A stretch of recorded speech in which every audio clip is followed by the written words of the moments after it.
Iluminação noturna, sem dúvida, essa é uma das técnicas mais complexas aí para a maioria das pessoas que vão fazer algum tipo de captação que exige ali na sua cena ter alguma coisa relacionada à noite e principalmente simulando a luz da lua. Para muitos pode parecer algo muito simples, mas existem alguns pontos que você precisa entender, principalmente quando a gente fala de color grading, na hora de fazer o tratamento dessa imagem. E é hoje que eu quero trazer para vocês como que a gente pode então fazer o tratamento de uma imagem feito aí numa configuração de luz noturna. Quer saber como que faz? Acompanhe até o final.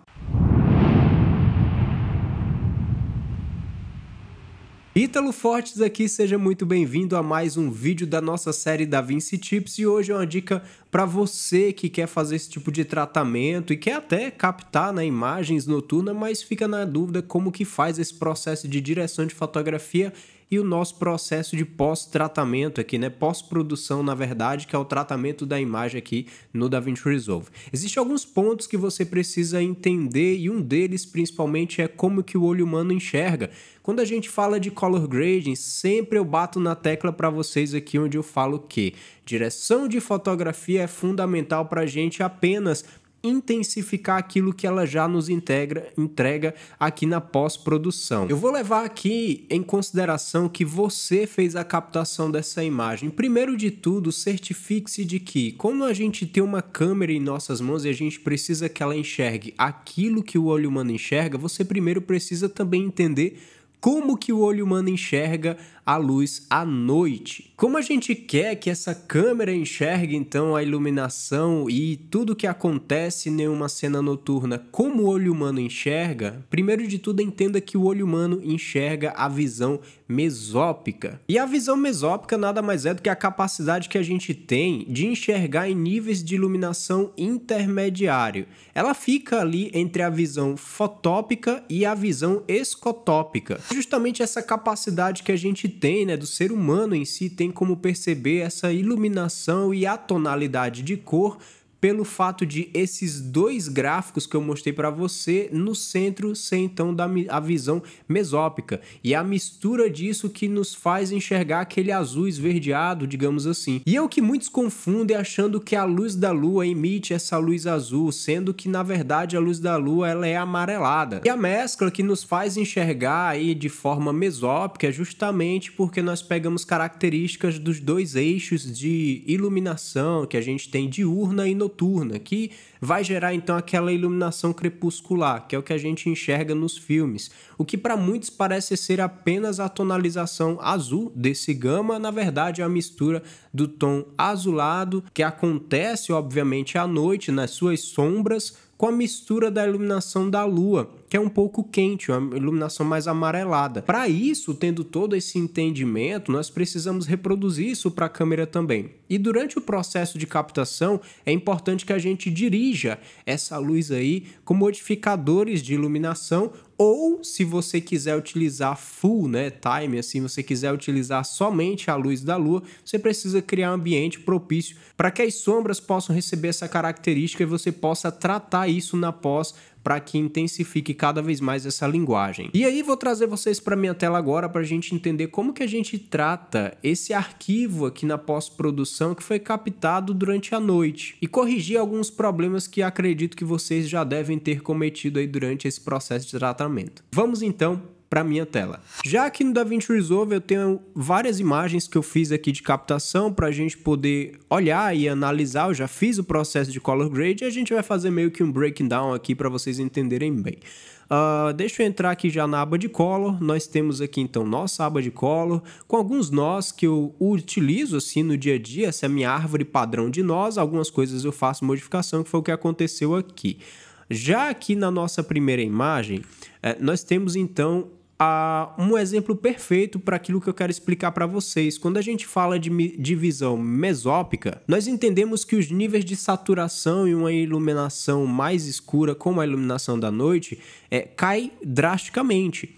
E não há necessidade de eu, por exemplo, pegar, como esse exemplo aqui que eu tenho uma bola azul, tenho esse carrinho colorido, simplesmente subir a saturação. Naturalmente, muitas pessoas cometem esse erro de pegar uma imagem dessa, essa imagem aqui, a origem original, né? Vou desabilitar aqui o Color Grading. Ela é assim, vocês podem ver como que é essa iluminação, como que fica aqui o ambiente. Quando a gente faz, então, todo o processo de tratamento, eu não quero exacerbar essa saturação, porque perde a naturalidade. A naturalidade de uma filmagem noturna e daquilo que a gente vê à noite é diferente demais do que a gente vê durante o dia. Novamente, aquilo que eu falei para vocês, o nosso olho tem a mescla, então, com a visão mesópica do que acontece no dia e o que acontece na noite, né? Que é a sombra total. E a gente tem esse intermediário, né? O intermediário que nos faz enxergar aí os elementos durante a noite, só que com diminuição de iluminação e diminuição de saturação. E é o ponto que todo mundo erra, muitas pessoas erram, né? Querer, por exemplo, iluminar demais os objetos com medo de perder saturação. Mas, gente, naturalidade para uma imagem noturna é saturação baixa à noite. Vocês podem pegar os filmes aí que a gente já assiste, principalmente os filmes da DC, né? Principalmente ali os Batmans que já saíram. Vocês podem ver que é uma filmagem escura, ele realmente retrata. E na maioria dos filmes da DC são bem escuros, né? Justamente porque eles querem essa naturalidade da noite, o efeito dark que a gente procura. Mas como você não é o editor da DC, pelo menos acredito que quem me assiste aqui não é editor da DC, a gente quer buscar aí um pouco mais de naturalidade nessas imagens noturnas e por isso que a gente não sobe essa saturação. Aqui é a minha segunda imagem também, vocês podem perceber que eu já não tenho elementos coloridos, assim, eu tenho aqui apenas um pelego, né, que é de uma ovelha, e eu tenho um sofá aqui, um pouco do sofá, e é quase um monocromático, né, nós temos a área de sombra aqui bem definida com essa área, esse realce que estava vindo. Você pode até me perguntar, por que que está vindo essa tonalidade quente aqui nessa imagem? Você pode ver que tem aqui uma nuance mais esbranquiçada, que é natural, do pelo da ovelha, mas nós temos uma luz quente entrando. E, obviamente, isso acontece porque tem a luz de um poste invadindo aqui a minha sala. E aí eu quis fazer essa cena já para aproveitar para essa aula que eu queria trazer para vocês e explicar isso aqui. Isso dá esse contraste do que a gente procura da luz quente com a luz fria. Essa mescla cria esse aspecto agradável aos olhos quando a gente olha uma imagem assim. Eu não tiraria essa luz quente, né, essa luz mais aquecida, quando a gente fala de luz noturna, porque isso aqui categoriza bastante, que a gente vê muito nos filmes. Muitas pessoas procuram fazer o famoso teal and orange, e por que não já fazer isso na direção de fotografia, em vez de simplesmente aplicar um LUT aqui de teal and orange, achando que vai resolver a sua situação. Por isso que eu falo para vocês, a direção de fotografia é muito importante.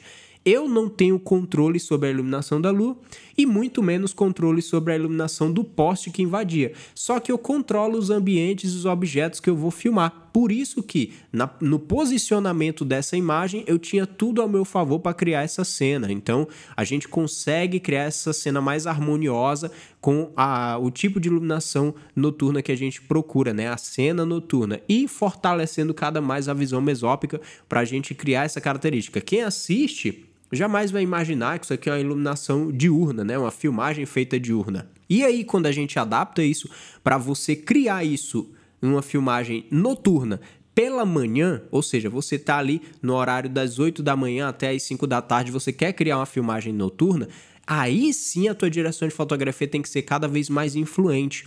Você vai ter ali gelatinas azuis que você pode utilizar, muito de reflexos também com espelho para poder gerar luzes rebatidas, porque é realmente uma característica que trará mais esse aspecto noturno, né? Só que, como a gente está falando de pós-produção, eu utilizo muito aqui alguns fatores importantes. Quando a gente fala de saturação, se a gente vier aqui no nosso ajuste de saturação, eu só estou com 1/20, 1.20 aqui nesse caso nos ganhos.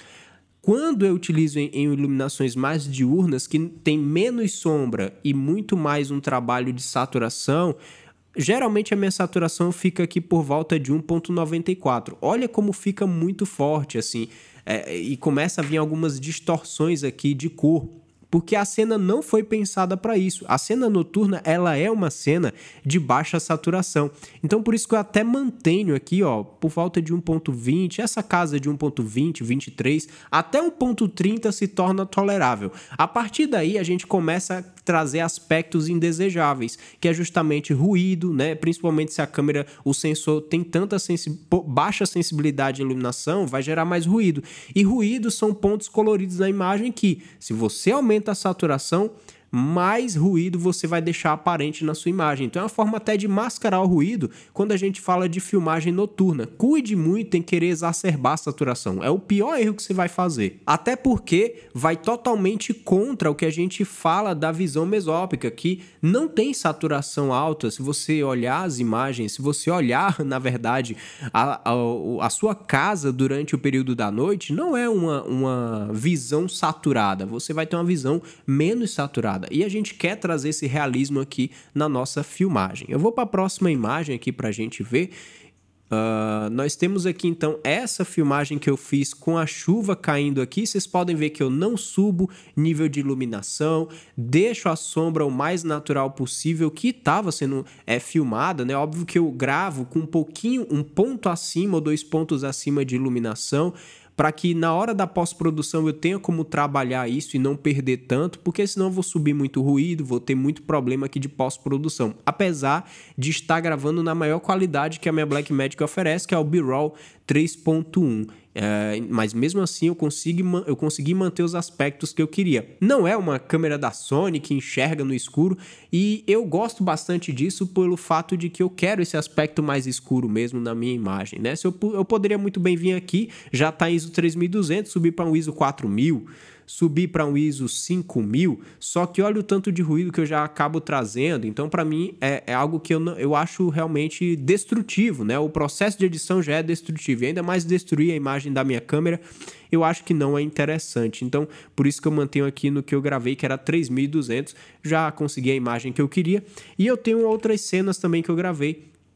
Deixa eu até mostrar para vocês, como por exemplo essa cena do poste, ou seja, a própria luz, ela é que faz o processo para mim aqui de iluminação para a minha cena em si. Então eu estou fazendo realmente todo o uso do que eu tenho à disposição de iluminação e mantendo as características. Olha só, aqui é a luz que vem do poste, e eu tenho essa outra luz que é do próprio dono ali da casa, que ele instalou uma luz de LED para iluminar a frente da casa dele, mas eu não mudo nada. Você pode ver que o céu continua com esse tom azulado, meio esverdeado, que é justamente o reflexo da luz da lua.